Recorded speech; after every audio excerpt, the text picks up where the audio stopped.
Thank you. My name is Laura Fuchs. I'm a Ward 5 resident of Washington, D.C., the Secretary of the Washington Teachers Union. I also serve as a D.C. Public Social Studies teacher of 18 years at H.D. Woodson High School. I also am an executive board member of Empower D.C., an active member of SHAPE, as well as the chair of the Caucus of Rank and File Educators, otherwise known as D.C. Core. I'm here to talk about our graduation requirements. I firmly oppose the idea that significantly changing our graduation requirements will solve systemic issues, and instead believe that if history is to be repeated, which I have no reason to believe it won't, there are several likely proposals that we will see coming from OSSE that will significantly make matters worse for our students. What I believe you will face is the decision on whether or not to make the credit hour more flexible beyond what has already been allowed through a waiver.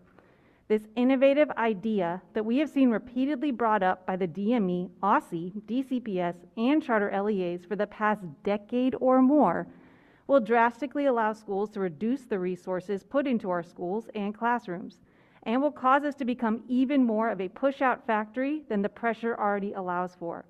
How do I know this? Credit recovery programs. Over the years, DCPS has mismanaged credit recovery and allowed for greatly reduced workloads, education, and standards so that students get pushed through despite having previously failed courses. This allows students to earn credits without actually mastering the material, despite demonstrating mastery, typically on computer-based programs. The teachers in these programs are pressured to churn students through and increase our graduation rates with little to no auditing of what actually is happening and what students are learning. There are credit recovery teachers who go above and beyond, but that is often at personal risk of not being invited back to the program for ostensibly doing too much. What is even worse is the notion that students can test out or just do a few assignments and master material. This ultimately undermines everything that a student does in our classrooms.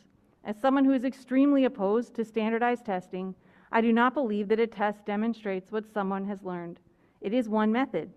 And yes, mastery-based learning sounds lovely in theory, but this is Washington, D.C., the land of zero oversight, hyper-capitalism, private contracting, and competition between LEAs to graduate the most students.